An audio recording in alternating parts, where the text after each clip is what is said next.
les Alpes, un formidable terrain de jeu pour apprendre à voler, notamment au départ du Grésivaudan. Alors que la Coupe Icare vient de débuter, d'autres ont choisi de se mettre dans la peau d'un pilote d'avion.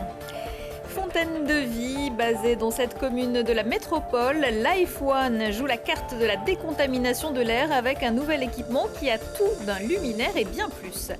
Et puis, découverte de la boccia, un sport qui s'apparente à la pétanque, mais réservé aux porteurs de handicap lourds. Membre de l'équipe de France, l'Isérois Thomas Ramsamy veut tenter sa chance pour Paris 2024. Bonsoir à tous, bienvenue dans ce JT du mardi 14 septembre 2021. Toutes les heures à partir de 18h, l'essentiel de l'actualité du Grand Grenoble. Dimanche, un hélicoptère de la sécurité civile basé sur l'aérodrome du Versou s'est écrasé à Villard-de-Lans, faisant un mort et 4 blessés. On ne connaît pas encore les conclusions des 2 enquêtes. L'aérodrome du Versou, c'est aussi le lieu où beaucoup auront appris à piloter un avion monomoteur. L'aéroclub du Dauphiné, également installé à Saint-Joire et l'Alpe d'Huez, compte plus de 600 membres et une trentaine d'avions. Lina Badreddine a assisté à un cours de pilotage.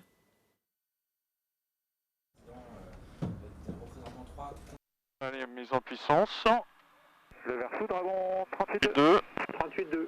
4. C'est bien 38-2, on a déposé notre équipe, on est en... Ok, 1100, 1200, 1300. Ok, on n'a pas d'alarme. On n'a pas d'alarme, donc ok. Bon, bah, comme tu préfères. On poursuit. S'envoyer en l'air, survoler la plaine et partir à l'autre bout du monde, ou presque. Bienvenue à bord du Papa Charlie pour un cours de pilotage. À gauche, Xavier, l'instructeur qui a accès à toutes les commandes de l'avion. À droite, Manuel, qui n'a pas piloté depuis près d'1 an. Alors après une reprise, c'est toujours un petit peu... bon, il y a toujours des petits trucs à revoir. On n'oublie pas, mais voilà, c'est un ouvrage qu'il faut remettre sur le métier qu'il faut remettre voilà, tout le temps. Et c'est pas quelque chose de compliqué, ça revient vite. Il faut rester concentré, quoi. Manuel a passé son brevet à 17 ans. Il a ensuite obtenu sa licence de pilote professionnel. Pourtant, ça n'empêche pas qu'après 1 an les pieds sur terre, ils reprennent quelques cours de pilotage. Ça sera pas mal. Voilà, comme ça, t'es bien. Aujourd'hui, il s'agissait d'un pilote qui reprenait le pilotage après plusieurs mois d'arrêt à cause du Covid. Donc c'était son 2e vol dans le cadre de son réentraînement. Donc le but était double. C'était à la fois de le réentraîner pour qu'il atteigne un niveau de sécurité le plus élevé possible, puisque c'est vraiment le but. Et puis en même temps de le former sur un nouveau type avion que l'aéroclub vient d'acheter. La licence de pilote d'avion léger demande au moins 30 heures de vol, dont 15 avec un instructeur en double commande, 6 heures de vol en solo, un examen théorique et un pratique. Il faut compter un peu plus pour obtenir sa licence de pilote privé qui permet de voler avec des passagers. Les qualités d'un bon pilote, d'abord avoir envie. Ça commence comme ça, parce que quand on a envie, on arrive toujours à ce qu'on veut. Et puis, voir de la patience, d'avoir un peu de curiosité, c'est important aussi. Et puis, à part ça, quand on a la volonté, on arrive à tout. Mais voyager au-dessus des nuages, un privilège qui a un coût, il faut compter au moins 8 000 € pour ce type de formation. Et l'aéroclub du Dauphiné propose aussi des vols découvertes.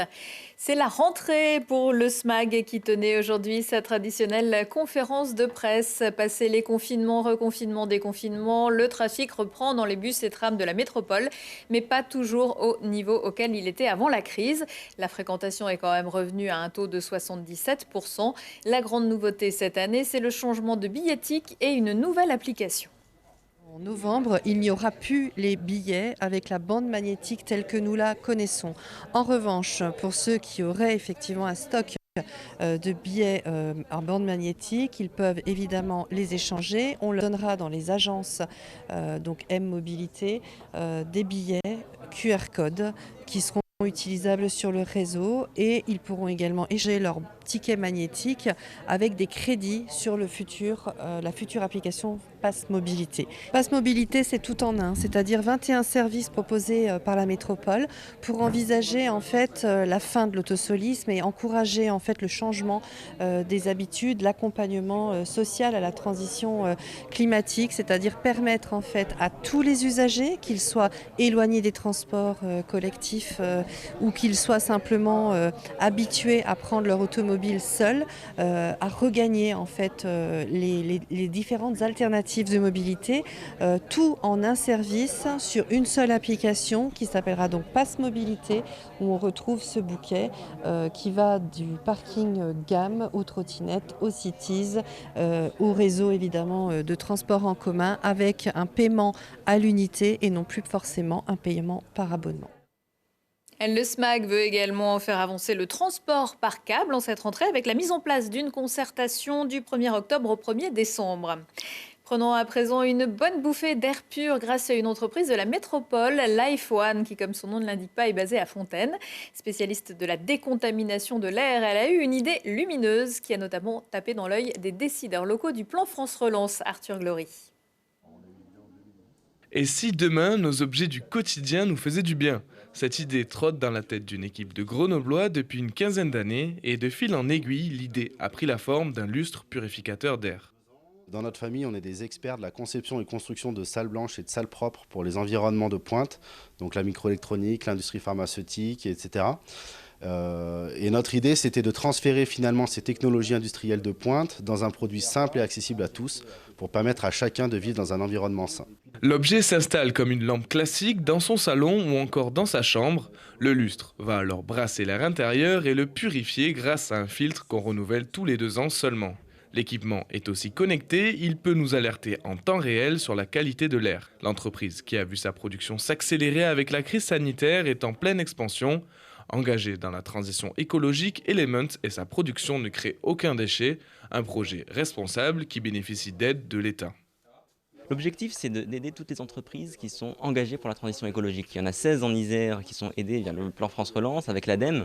Et l'objectif, c'est qu'on réussisse à industrialiser leurs idées. Là, notamment ici, c'est pour la purification de l'air. Et ça, c'est très important de pouvoir purifier l'air via des solutions qui sont assez simples et qui sont technologiques néanmoins et qui vont permettre de créer beaucoup d'emplois. Ici, l'objectif, c'est de créer 500 emplois. Il faudra débourser près de 1 000 € pour s'équiper d'un purificateur. Avec ce produit, Life One espère s'exporter, ce qui permettrait de doubler ses effectifs d'ici à l'année prochaine. La commercialisation d'Element est prévue à l'automne. C'est l'une des 2 seules disciplines paralympiques à part qui n'a pas son équivalent aux Jeux olympiques. La boccia, sorte de pétanque pratiquée essentiellement par des personnes porteuses d'un handicap lourd. À Tokyo en août, la France, qui participait pour la première fois aux Olympiades, s'est arrêtée aux portes des demi-finales. L'objectif, c'est bien sûr de faire mieux à Paris en 2024. Et pour ça, les Bleus pourront compter, on l'espère, sur l'Isérois Thomas Ramsaoui et Laurine Guignard. Balle rouge ou balle bleue. Peu importe, il faut la rapprocher le plus possible du jack, la balle blanche. Et non, ce n'est pas de la pétanque, c'est de la boccia, un sport paralympique, et les règles sont presque les mêmes. C'est un des rares sports qui est vraiment ouvert à tout type de handicap, dont des handicaps assez lourds. Même si c'est lié à la pétanque, c'est pas exactement le même jeu. Donc on joue avec des balles en cuir et chaque joueur, suivant ses capacités, va choisir des balles plus ou moins dures. Donc dans mon jeu, par exemple, j'ai des balles plutôt molles, médium et une balle dure, ce qui me permet de ne pas faire exactement le même mouvement. C'est grâce au centre de rééducation où Thomas soigne sa myopathie qu'il a découvert ce sport paralympique. Depuis 3 ans, il fait partie de l'équipe de France de boccia et est vice-champion national. Mais il voit bien plus loin. Mon objectif, c'est de reprendre le titre de champion de France au niveau individuel. Et au niveau collectif, effectivement, c'est de pouvoir aller aux Jeux de 2024 et surtout remporter une médaille en équipe. Ça serait vraiment la plus belle récompense qu'on a. Après, effectivement, si en individuel, on peut aussi faire notre place et faire un podium.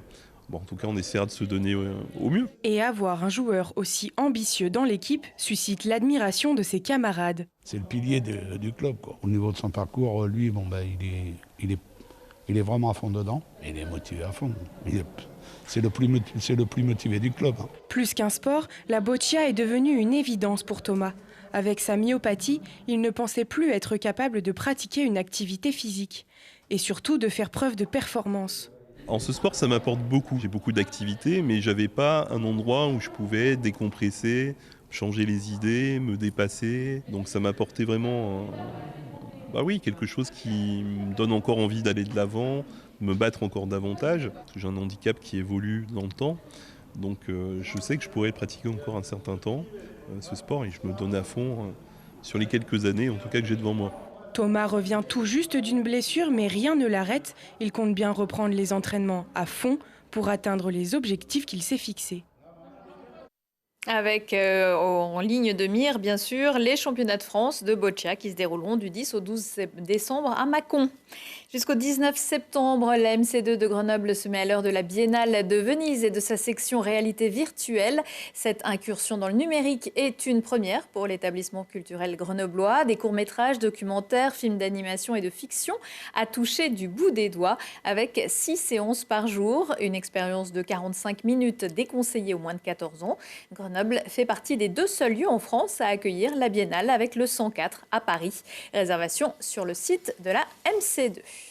Elle s'appelle Mappy et vous guidera jusqu'à la basse-cour. La salle de café-théâtre grenobloise accueillera mercredi soir Mappy Nalbandian. Son one-woman show s'appelle « J'aurais pu m'appeler Camille » ou comment nos choix ou ceux de nos parents font basculer notre vie. Un spectacle engagé et déculpabilisant qui traite avec humour les sujets actuels et le manque de cohérence qui nous frappe tous plusieurs fois par jour. Retrouvez ce JT à 19h, 21h et 23h et en replay sur télégrenoble.net. On se quitte en musique avec The Beatles Factory. Des musiciens amoureux de l'univers des Four Fab leur rendent hommage à leur façon. Ils seront en concert mercredi soir à la Belle Électrique de Grenoble. Excellente soirée à tous.